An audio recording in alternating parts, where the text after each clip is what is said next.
Bonjour à toutes et à tous. Aujourd'hui, nous allons voir comment créer un tube.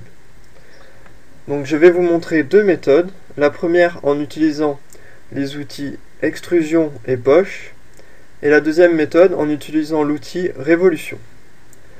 Donc, nous allons dans démarrer, conception mécanique, part design.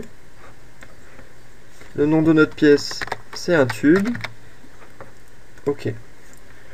On va sélectionner le plan XY, puis esquisse. Dans cette esquisse, on va tracer un cercle au milieu du repère. On va appliquer une contrainte de diamètre. Donc une contrainte, on va 90 mm de diamètre. On sort de l'esquisse. On effectue une extrusion de 100 mm. Ok, donc voilà, on a un cylindre. Maintenant, nous allons utiliser l'outil poche. Alors l'outil poche, qu'est-ce que c'est? C'est un outil qui permet de faire un trou, mais un trou de n'importe quelle forme. Un trou rectangulaire, triangulaire. Donc nous, on veut faire un tube, on va faire un trou rond. Donc on va utiliser l'outil poche, ici. On va sélectionner la surface où on veut faire un trou, donc cette surface. Oui, on veut changer la direction.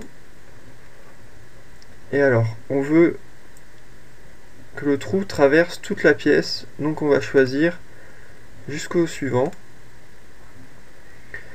Ensuite, on va tracer notre esquisse en cliquant sur le petit icône esquisse ici, puis sélectionner notre face.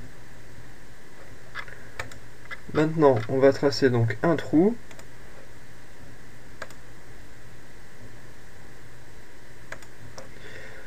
On va appliquer une contrainte de diamètre, on va dire 75.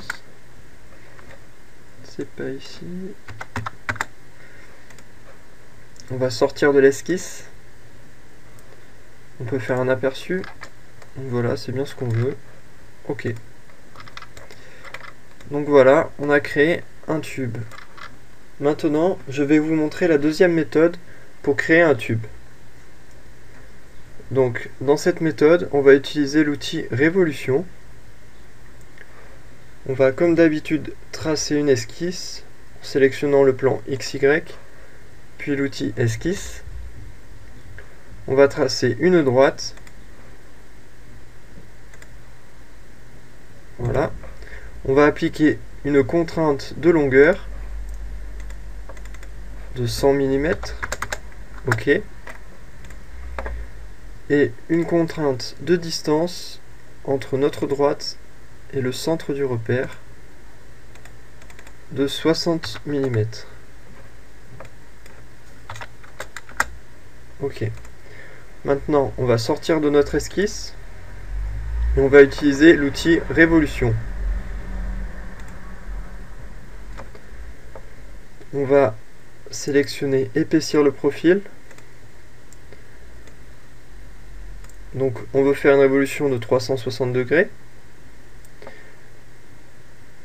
Et on veut un tube d'une épaisseur de 5 mm. Voilà. On va sélectionner l'axe de révolution. Donc nous, c'est cet axe. OK. Et voilà, on a créé un tube.